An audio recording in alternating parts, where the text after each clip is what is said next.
All right. Hi, everybody. Thanks for being here. Second day of school. I was out at a couple schools. Let's see, Mitchell Elementary School, Thomas Middle School. Also went to Jones Academy, but I went there to see mostly the Division Command Center.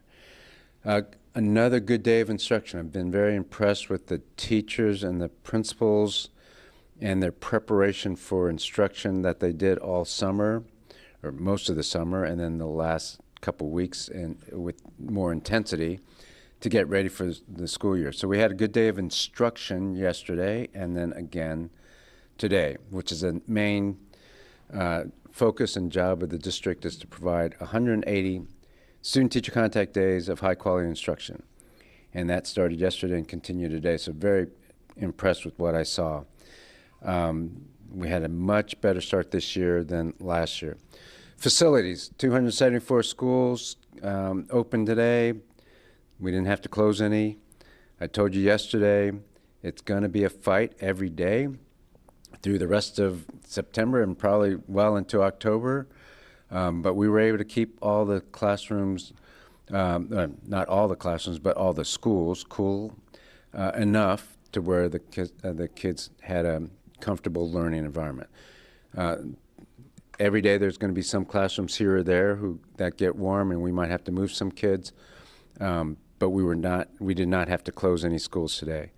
Again, that's a feat every day for our maintenance department to keep the air conditioning units going.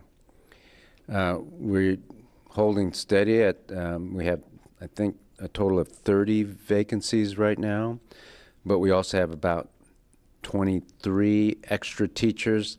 They just don't fit the vacancies. Like 5 of those vacancies are junior JROTC. I think several are career tech ed specialized positions. I think 8 or so are special ed certified positions. So while we have 30 vacancies, we actually have 23 or so extra teachers. So that's good because there's 10,640 teachers, so our kids are not being deprived of an excellent teacher even in the first couple days of school. And then finally, before I get to your questions, we had a much better day with transportation. We know that that's a concern. 9,000 kids, when we get up to speed here in the next few weeks, at least 9,000 students will ride the buses, and we know for 3,000 of them, they're here for the choice program. And we know that some of them did not get routed. I think we're making good headway on that with all kids getting routes. Now, keep in mind, every day, kids enroll, and they will enroll for the next 3 weeks, and those kids will not have bus routes, and they'll be asking for bus routes. And so there'll be some changes. I said that yesterday, and that will continue. But we fielded a lot more calls in the call center, was able to respond a lot more to all the requests or questions coming in, and so we think we're making good headway. I'll say again, though, the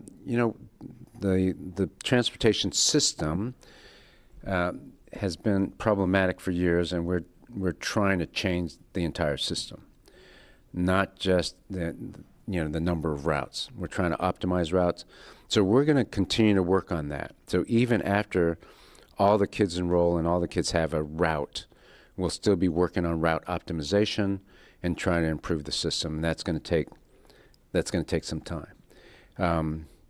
In the meantime, again, parents or anybody can go to their school or the transportation number and try to get their answers.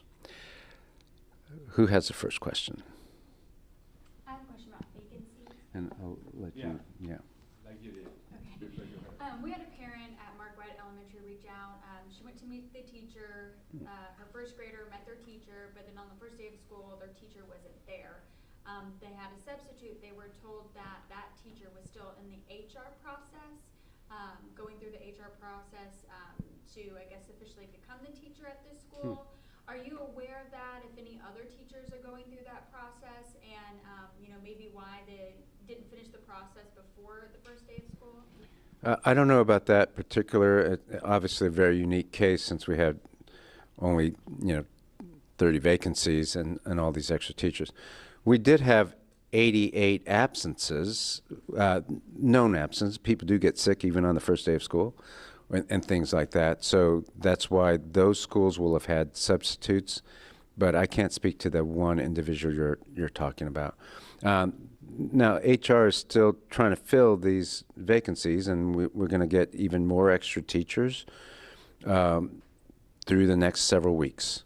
So there's still going to be some HR action over the next month.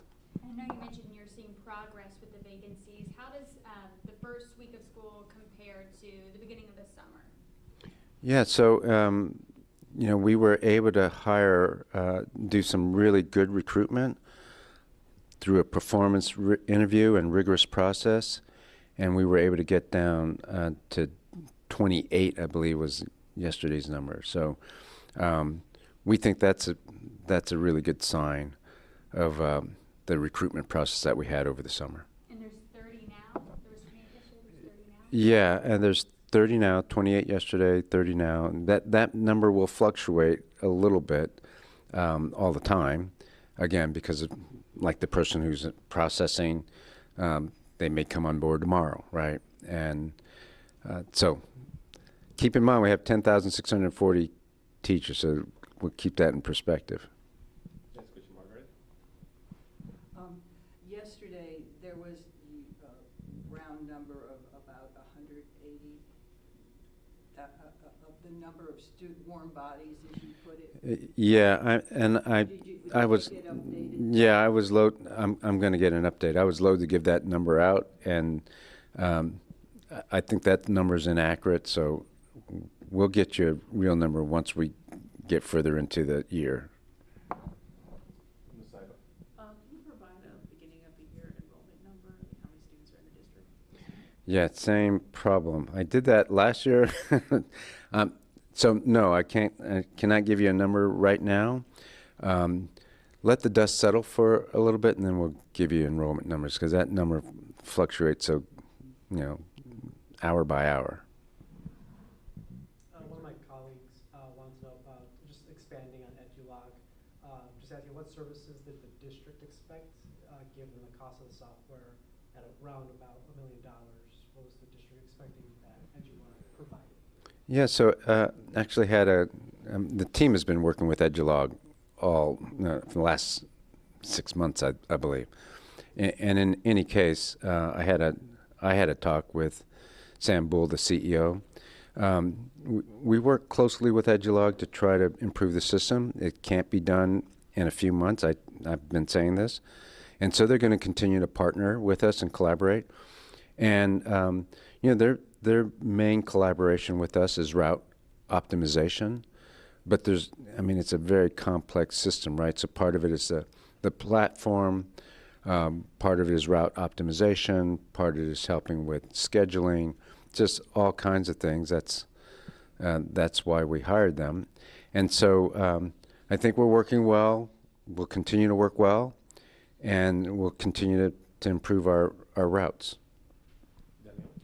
Do you have a rough number of how many schools have any issues with the AC today? And is there a message for parents that, their children are studying with this heat? Yeah, so 274 schools open, and none of them had to close. I don't have the number of classrooms that may or may not have been warm, but I can tell you if we don't send kids home, they're safe. It's not too warm. And so I think that's been a huge success, given that we've had these challenges with our aging facilities. Any other question? Go ahead. Do you have a count for how many uncertified teachers there are this year? I don't have an accurate account of that yet, but so let's send that to you. I've been cautioning myself of giving too many numbers because they always turn out to be a little bit off. So I want to be careful. Ms. Saiba. What retention strategies are in place in light of years-long declining enrollment in HISD? Are there retention strategies for students? Are you collecting feedback from families who are pulling? So, we just started. Every year, you have kids enrolling all the way to Labor Day. That distresses me as a person who wants kids to show up on day one. But, people have different circumstances and may not arrive until a little bit later after the start of school. So before we analyze the enrollment and before we talk about retention strategies, let's see where the dust settles. Margaret. I have two questions on the bond issue. One is, as we saw today at least one of the schools, it's kind of wide open. So, and there's been this big push in the bond issue on added security. So could you talk about how you're going to provide added security for campuses where there are separate buildings, where kids are walking out in the open and not in a contained building?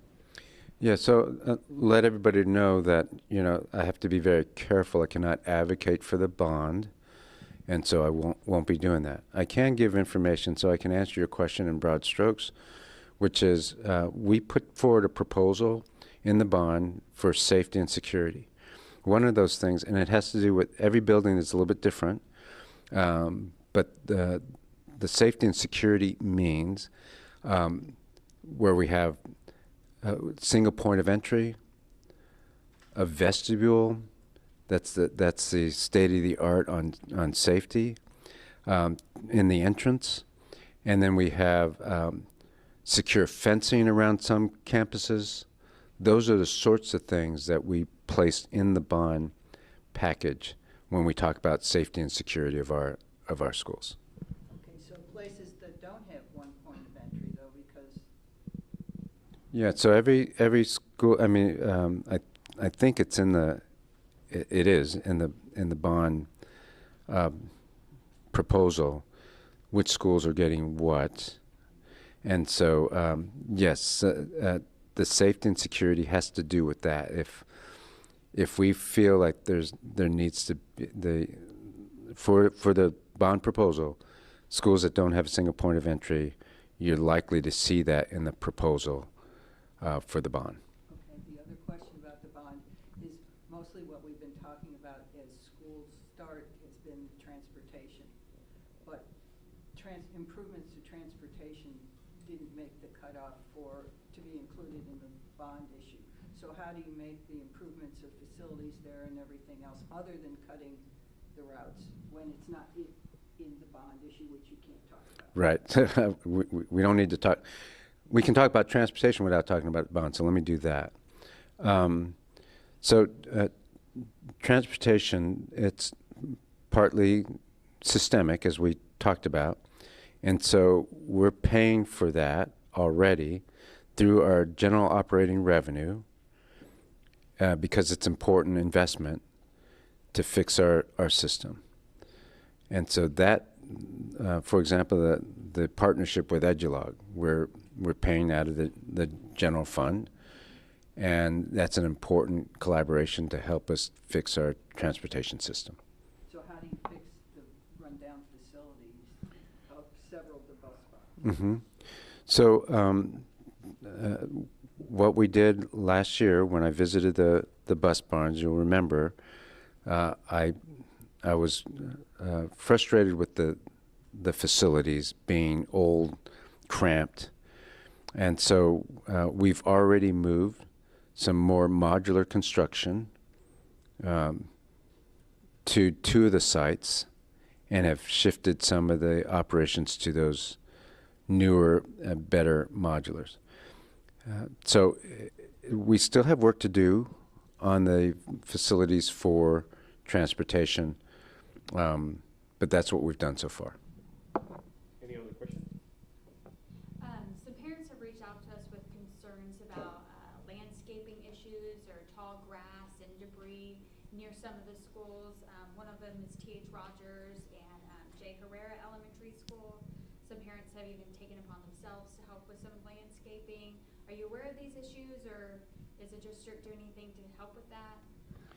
Yeah, thankful for any community members who have helped out, and I know there's principals have organized not landscaping, but beautification projects or grass cutting or moving this or that. But our maintenance team has been able to cut all the grass prior to the Monday. There's still some grass that's, what do you call it when the grass is already cut but it's lying on the ground? So, Dead grass. yeah, there's some dead grass, thank you, Margaret, on the ground, but we're working our way through that as well. Keep in mind, guys, we lost most of July. Not only was it a derecho, and we had to get rid of that debris, then there was a hurricane, we had to get rid of that debris, we had to move trees. Even the city has not moved all the debris. There's debris everywhere because it's a large district and a lot of trees and a lot of debris. And so you'll see some of the debris piled on a side in some places, out of the way, out of kids' harm, so that they're not going to harm kids. And so, yes, we have some debris we still have to remove, but we feel pretty comfortable that the schools look fairly well, and give us some time and we'll be able to get them back to normal. And that collaboration is still with solid waste, right?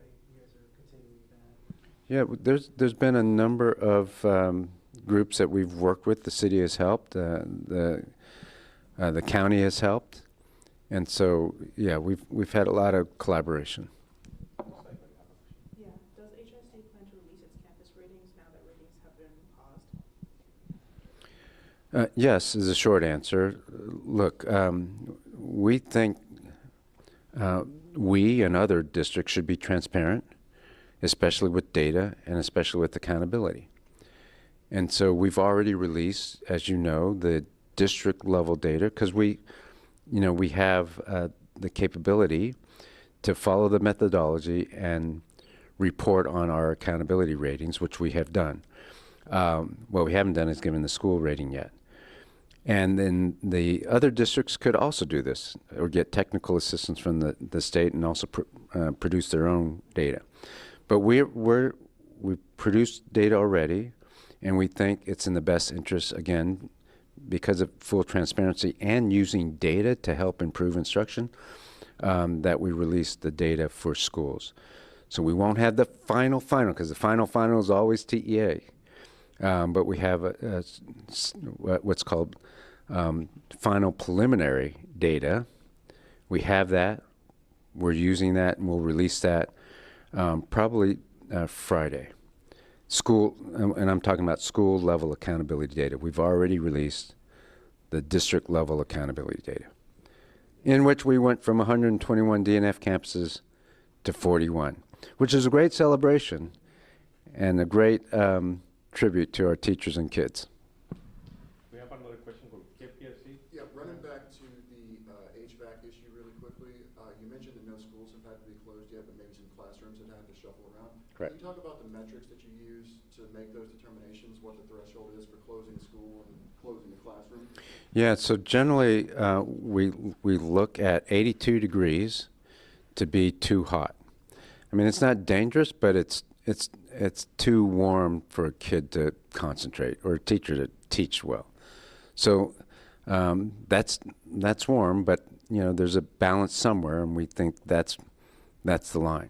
So we'll move classrooms, and we use temperature guns, not just this feels warm, because just like a family in a house, somebody might think it's warm, the partner might think it's cold. So we don't do it that way. We use a temperature gun, and that's how we do it. Now, look, we are trying even then to try to get schools to a comfortable, 73, 74 degrees. That's about what we can do in the summer. I was in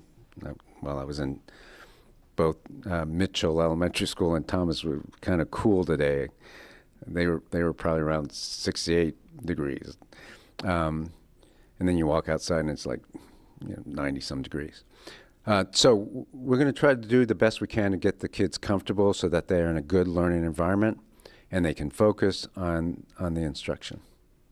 Any other question? Okay. Thank you. All right, thank you, everybody.